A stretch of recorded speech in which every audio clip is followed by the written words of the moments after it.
Yahoo! Hello mga masters at mga kadshi! And pa-cute to. Good morning po sa inyo lahat dyan sa Pilipinas at sa buong Asian countries.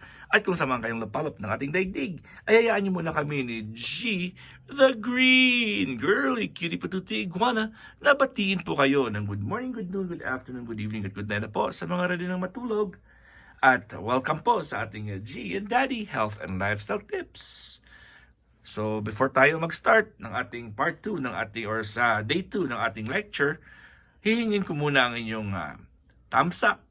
Please don't forget to like, share, and subscribe sa ating channel para po patuloy tayo sa ating mga research at sa ating mga presentations. At syempre, pamili naman po ng mga dahon-dahon ng ating G.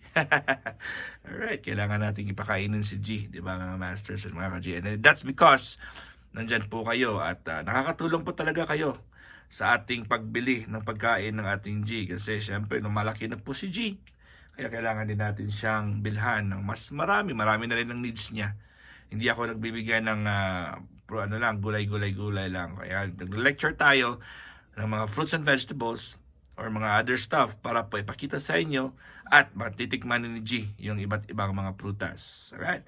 Pero siyempre, ika-second day na po natin ang lecture natin ng about coffee. Ayan po, kahapon po. Nandito ba kayo kahapon? Kung hindi po, i-replay nyo lang po. At nag-discuss po tayo ng 7 side effects. Nag-start pa tayo pala. Hindi pala na-discuss lahat kasi 4 lang yung na-discuss natin. So meron tayong 7 side effects of drinking coffee on an empty stomach. Wherein ang pinakauna nating na-discuss is pag uminom ka ng coffee, na ikaw ay gutom sa umaga, number 1 na effect niya po ay anxiety and jitters. Ayan, ano ba ang tsura ng coffee dyan? Ano ba yung mga coffee niyo dyan? Ito yung coffee ko. Ito yung coffee ko na hindi ko naman iniinom paragi. Yan, coffee yan. Malaki po yan. And it's, magkano po yan? Ilan po ba yan? Natin kung ano yan. 150 cups yung magagawa niyan. No? Nahulog na yung din natin. Alright, ano po yung number 2 po na effect ng ating coffee? Pag uminom tayo ng empty stomach ng coffee, risk of stomach acidity. Okay. Number 3, aggravates digestive issues. And number 4 is interferes with nutrient absorption. So yun na po ang ating 4 na na-discuss kahapon. So magdi-discuss tayo, 3 na lang po dahil 7 lang po ito. So pinaka-7, number 5 po is increases stress response. Ay, na-discuss na pala natin ito. Okay. So na-discuss na pala natin yung stress response, di ba? So dito na tayo, okay, wala pa pala. Number 5. Caffeine stimulates the release of cortisol. Ayun na po, number 5 na po tayo. 4 lang na-discuss natin kahapon. So ang caffeine ay nagsistimulate ng pag-release ng cortisol. Ang cortisol po, often referred to as the stress hormone. O di ba mga masters, ang cortisol po ay siya po ang tinatawag na stress hormone. Okay? Nakikinig po ba kayo? So, from the adrenal glands. So, ang cortisol na yan ay nanggagaling po yan sa adrenal glands at siya po ang, pag mataas po yan ng ating cortisol level, ay tiyak na tayo ay very stressed na po yan. Stress hormone po yan. While cortisol plays a crucial role in the body's fight or flight response.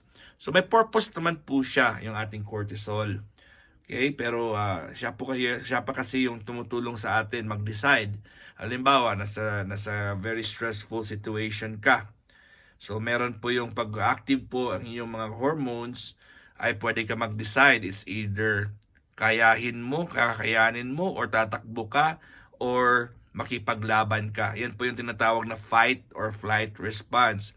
It's either maging kalmado ka at isolve mo ang problema or magiging dramatic ka. Ayun, tatakbo-takbo ka. Yung iba dyan, hindi nila kaya. Ay sila po ay tutusok-tusok ng mga karayom sa katawan nila or ng blade. Ayun. So yun po yung mga fight response. Yung minsan yung iba ay tumatalo na lang po sa tulay kasi hindi po nila kaya kasi hindi po mataas ang happy hormones po nila.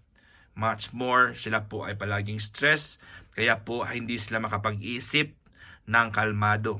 Di ba? Yan po ang ating importance po ng cortisol sa ating brain. Okay? So it is crucial for the body's fight or flight response. Elevated levels of cortisol can have detrimental effects on health. Pag mataas na mataas po ang level ng cortisol sa ating brain, ay delikado pa pala yun. Delikado po yan, mga masters. It can cause weak immune system. So, weak immune system, no, di ba? Makakause po siya ng weak immune system. Weight gain. Nako, pwede pala ito. Pwede pa na tayong maging mas lalong bibigat dahil po sa mataas na cortisol. And mood disorders. Ayan po, sa mga, kung manonotice nyo po, ang mga tao or mga kilala nyo po na palaging nagre-rely na lang sa coffee, ayan po ay umiiba or may mga mood sila, changes. Kung minsan po ay mababait sila, kung minsan po ay biglang maninigaw na lang po yan or medyo mag-freak out po sila anytime of the situation. Ay, hindi pala nila kaya yung mga sitwasyon na sa kanila. So, biglang mag-freak out po sila. Okay?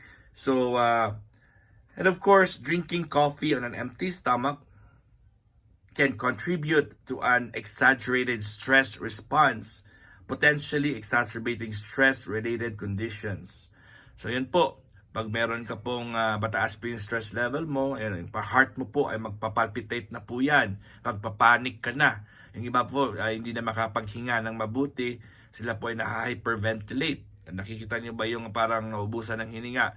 Yung iba nga dyan, nahihimatay dahil po hindi sila makakapag-breathe ng normally dahil po ay parang nagpapanik po sila. Alright, let's proceed sa number 6, which is the fluctuations in blood sugar. So yun, pag umiinom ka pala ng coffee on an empty stomach, may pwede magkaroon tayo ng fluctuation sa ating blood sugar. Caffeine can increase insulin sensitivity and glucose metabolism, leading to fluctuations in blood sugar levels. Diba? Na-discuss natin yung purpose po ng insulin. Insulin po ay parang susi po yan. Kumakain po tayo ng mga carbohydrates o mga matatamis, ang insulin po ay siya ang nagtumutulong para ma-absorb po ng cells natin ang sugar na yan at para po ay pwede tayo ma-convert po ito into energy. So meaning, pag wala po tayong or poor ang ating insulin production, palagi po tayong pagod. 'Di ba?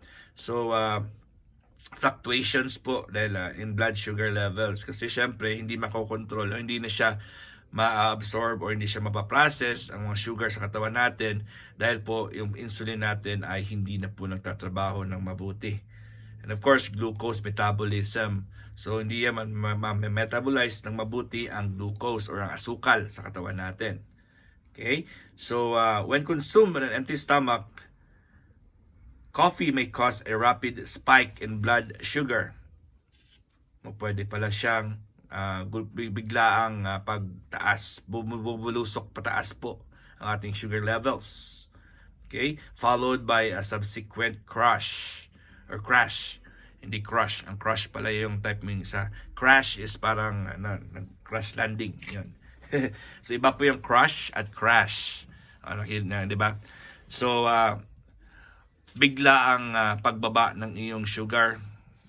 Sa una po ay mataas and then meron tayong sugar crash or sugar rush. Di ba? Rush is biglang mataas yung level mo. Ang energy yung biglang ka nanlambot. Okay? That can leave individual feeling fatigue. Pagod na pagod ka, irritable, and craving more sugar or caffeine to alleviate the symptoms. Ayun po, hahanap ka ng candy, hahanap ka ng mga caffeine, ng mga candy or drinks, or may itipla ka ulit ng kape. So kayo yung iba po dyan, 3 beses, 4 na beses uminom ng kape sa isang araw dahil po ay nakikrave ang katawan nila. O yung iba dyan, nag-order ng donuts, french fries, pizza, hamburger kasi po ay kailangan ng katawan po nila ng more sugar, which is very abundant po sa puting tinapay or sa mga white flour breads. or any kinds of dessert na white na gumagamit ng flour na white or with sugar itself. Okay, over time, these fluctuations can contribute to insulin resistance and an increased risk of developing type 2 diabetes. So, pwede mag-lead ng type 2 ito, diabetes. Alright, so number 7 is dehydration. Caffeine is a diuretic, meaning it promotes the production of urine and can lead to increased fluid loss from the body. So, diuretic po siya, nagpapaihi. So, it can lead to dehydration. Especially when consumed on an empty stomach, coffee can exacerbate dehydration, especially if adequate fluid intake is not maintained. Lalo na kung hindi ka po umiinom ng right amounts of liquids, especially water, which we need to have 6 to 8 glasses of water every day, or not just water but liquids. And we need at least 2 liters po yan. Okay, 2 litro po yan. Okay, so kailangan ma-maintain natin. Dehydration can cause symptoms such as headaches, dizziness, and fatigue, further impacting overall health and well-being. Ayan po mga masters and mga ka-G. Diba? So, kailangan po natin talagang iwasan po yan. As we all know, consuming coffee on an empty stomach can have several detrimental impacts on both physical and mental health. So skip it in the morning. 1 hour after breakfast po iinumin yung coffee, at as much as possible, i-avoid nyo po ang maraming cream at maraming sugar. Mas maganda po yung natural lang po. So, yun na, tandaan nyo po na iinumin po 1 hour after ang coffee. Ayun po, basahin nyo lang po ninyo ang mga articles natin sa baba, yung ating description, para po ay mapaliwanagan po pa kayo. Maraming salamat po sa inyong lahat. At kita-kits tayo ulit ngayon, mamayang hapon, 1 o'clock sa ating Bahay Kulitan Premier Marathon. And this is your one and only Master Worm, and G, God is great. Yahoo!